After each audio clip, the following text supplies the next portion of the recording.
The story I'm about to tell you is not just another true crime case.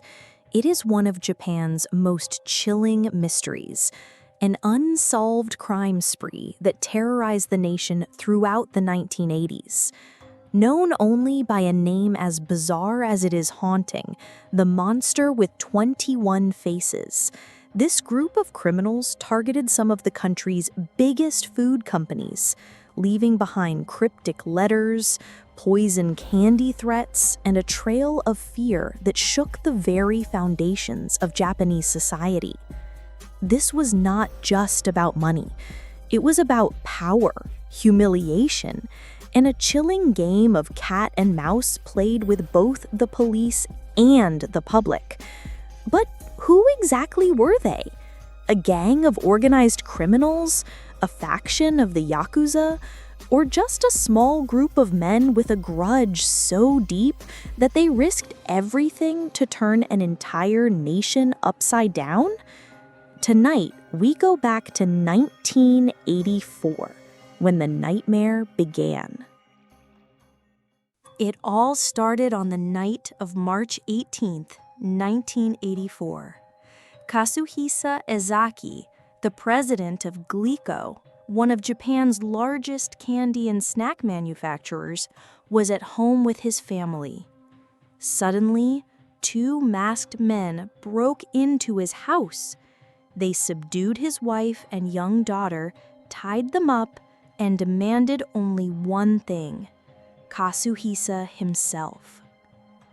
Unlike ordinary kidnappers, they didn't ask for money on the spot. They told the terrified family that money was not important. Then they dragged Ezaki away into the night. His loved ones were left behind, bound and shaken, desperately trying to free themselves.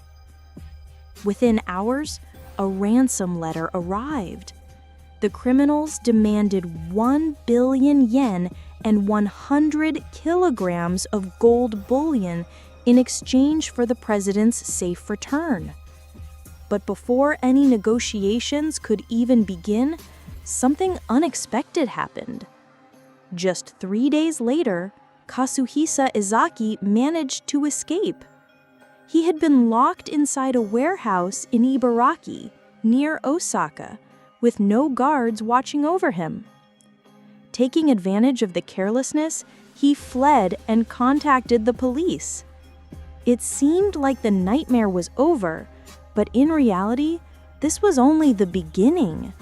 The failed kidnapping marked the start of a year-long reign of terror that would forever change the way Japan looked at crime. The kidnapping of Katsuhisa Ezaki should have been the climax of the story, but instead, it was only the prologue. Just weeks later, the terror escalated in a way no one in Japan could have predicted. On April 10th, 1984, several cars parked outside Glico's headquarters mysteriously caught fire.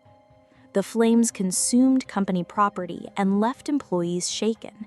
But this was merely a warning.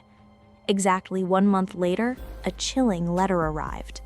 It was signed not with a name, but with a title that would soon become infamous across Japan: The Monster with 21 Faces. The phrase appeared to be inspired by a fictional villain from Japanese detective novels known as the Fiend with 20 Faces, but this was no work of fiction. In the letter, the criminals claimed they had laced Glico's candies with cyanide and threatened to release the poisoned products onto store shelves. Panic spread instantly. Supermarkets rushed to pull Glico's items from their shelves. The company launched a massive recall, costing millions of dollars and forcing hundreds of employees out of work. When inspectors carefully tested the products, however, not a single trace of poison was found. It was a bluff, but a devastatingly effective one. By then, the monster with 21 faces had already achieved what they wanted: to strike fear not only into Glico, but into the entire Japanese public. The police were under immense pressure. The Japanese public, usually accustomed to safety and order, watched in disbelief as their authorities struggled against faceless criminals who seemed always one step ahead. Then came another blow. Investigators recovered a videotape showing a mysterious man wearing a baseball cap from the Yomiuri Giants. He was caught on camera placing a box of Glico chocolates on a supermarket shelf before quickly fleeing the scene. This was the closest thing to a lead the police had, yet even with this evidence, they couldn't identify him. The monster with 21 faces knew it, and they took every opportunity to taunt the authorities.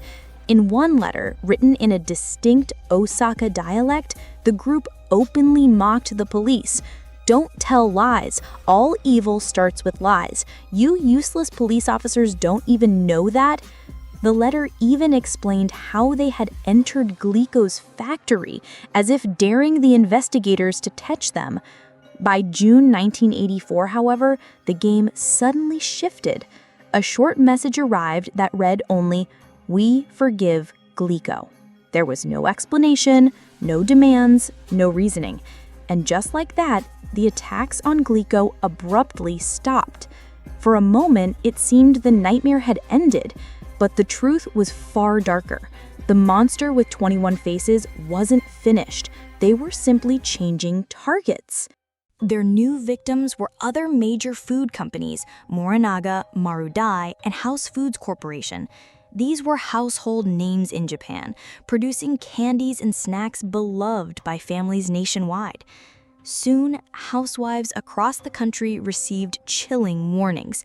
21 pieces of Morinaga candy have been poisoned with cyanide. Panic erupted again. Police scrambled into action, scouring shelves and confiscating products. They discovered the candy packages, but what made the find even more disturbing was the detail. Each one was clearly labeled with a warning that read, "Poisoned. You will die if you eat this." It was as if the criminals didn't actually want to kill. They wanted fear, humiliation, and total control over both the corporations and the authorities. Still, the damage was immense. Morinaga's reputation suffered, sales plummeted, and public trust in the safety of food companies crumbled. The monster with 21 faces escalated their demands. This time, they didn't just want attention, they wanted money. A ransom of 50 million yen was issued, and the criminals laid out precise instructions for a handover that would soon lead to one of the most mysterious encounters in the case. The ransom drop was set for June 28, 1984. Police officers prepared the money and followed the instructions: ride the high-speed train bound for Kyoto, then watch for a white flag along the tracks where the handoff would take place. An undercover officer boarded the train with the cash, nervously scanning the crowded carriage. It was then that he noticed a man watching him closely. The officer would later describe him as having sharp, piercing eyes that reminded him of a fox. From that moment, the mysterious figure became known as the fox-eyed man. The officer was convinced he was being tailed, but strangely, no white flag appeared anywhere along the tracks. By the time the train reached Kyoto, the fox-eyed man had vanished into the crowd without a trace.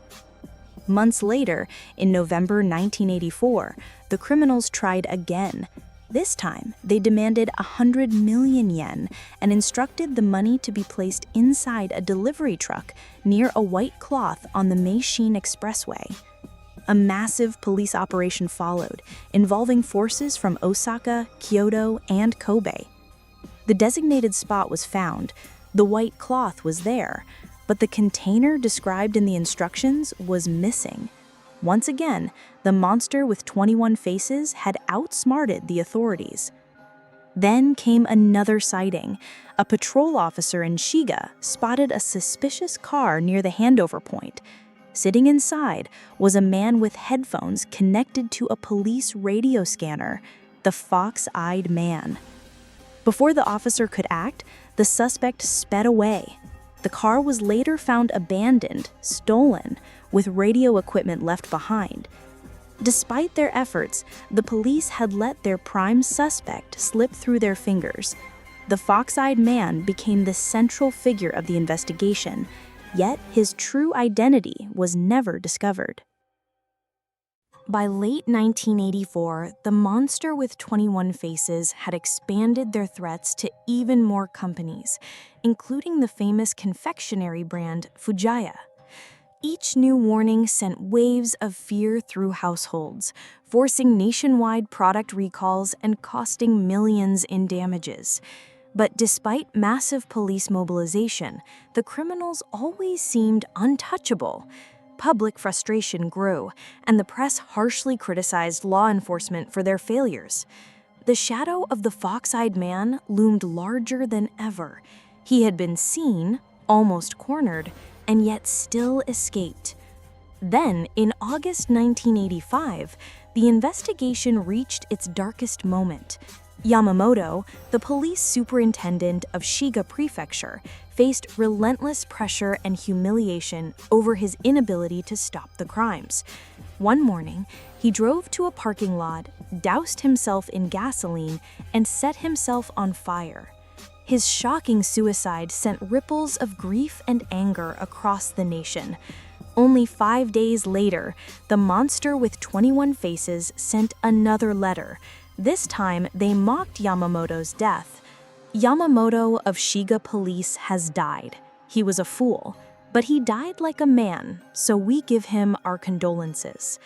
The cold words chilled the public, cementing the criminal's reputation as merciless manipulators.